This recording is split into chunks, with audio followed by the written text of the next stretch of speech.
जय जैन प्रणाम नमस्ते साथियों। जैन मंदिर में सेवा पूजा करने के लिए किस तरीके से तैयार होना चाहिए, आज इस बारे में हम चर्चा करेंगे। तैयार होने के पूर्व हमें स्नान करना होता है।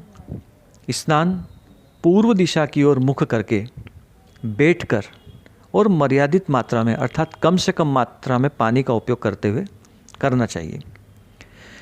प्रभु भक्ति या प्रभु स्मरण के साथ में अगर स्नान किया जाए तो सर्वोत्तम। स्नान करने के पश्चात अपने आप को पूरी तरीके से सुखा लें। कोशिश करें कि कोई भी गीलापन अपने शरीर पे ना रहे। उसके पश्चात हम पूजा के वस्त्र धारण करेंगे। पूजा के वस्त्रों के बारे में कुछ नियम बताए गए हैं कि पूजा के कपड़े अखंड होने चाहिए, फटे हुए कहीं से नहीं होने चाहिए और सिले हुए भी नहीं होने चाहिए। अगर धोती बांधना नहीं आती है या असुविधा होती है तो कभी कभी आप सिले हुए वस्त्रों का उपयोग कर सकते हैं, लेकिन वो अमान्य है। पूजा के वस्त्रों में पुरुषों के लिए 2 वस्त्र का नियम बताया गया है, एक धोती और दूसरा खेस। अगर खेस का उपयोग मुखपोष के रूप में या मुंह बांधने के रूप में नहीं कर पाते हैं तो साथ में आप रुमाल रख सकते हैं। और पूजा के वस्त्र कोशिश करें कि सफ़ेद ही हों।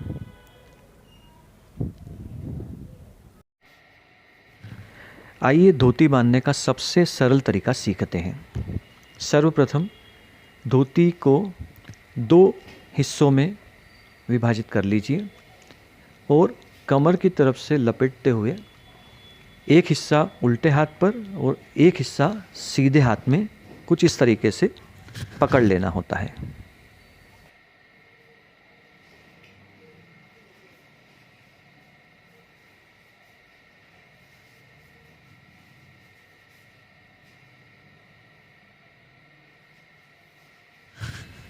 सीधे हाथ और उल्टे हाथ की उंगलियों में फंसाते हुए धोती के किनारों को कुछ इस तरीके से डबल गठान लगाते हुए हमें कमर पर उसे कस लेना होता है।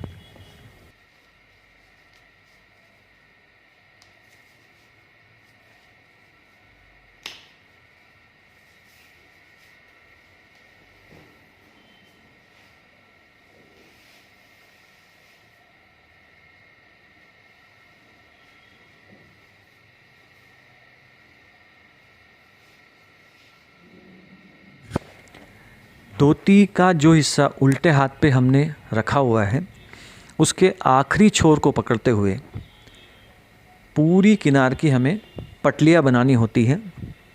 अगर पटलियाँ बनाना ना भी आए तो उसे पूरा के पूरा समेट लीजिए और दोनों पैरों के बीच में से निकालते हुए पीछे कमर के जो हिस्सा है वहाँ पर उसे खोस लेना होता है।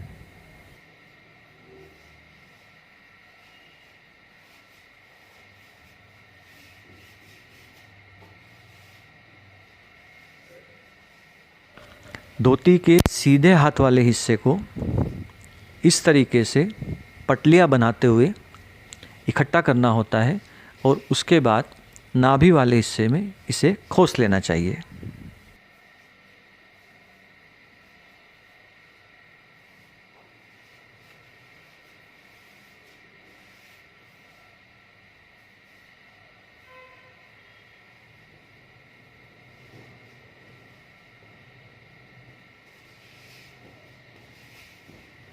सर्वप्रथम खेस को शॉल की तरह हमें ओढ़ लेना चाहिए। उसके पश्चात उल्टे हाथ पर जो किनार आती है उसे हमें नाभि या उसके साइड में खोस लेना चाहिए और सीधे हाथ को बाहर निकालते हुए दूसरे हिस्से में या दूसरे उल्टे हाथ वाले शोल्डर पे उसे डाल लेना चाहिए। और अंत में खेस का सीधे हाथ वाला हिस्सा या फिर अलग से लिया हुआ रुमाल उसके 8 फोल्ड करके हमें मुंह पर मुखपोष के रूप में बांध लेना चाहिए। आगामी वीडियो में हम सीखेंगे कि अष्टप्रकारी पूजन किस तरीके से किया जाता है एवं उसमें किस किस तरीके की सामग्री की आवश्यकता होती है। इस वीडियो को बनाते समय जाने या अनजाने में कोई भूल चूक हो गई हो तो उसके लिए मिच्छामि दुक्कडम। धन्यवाद।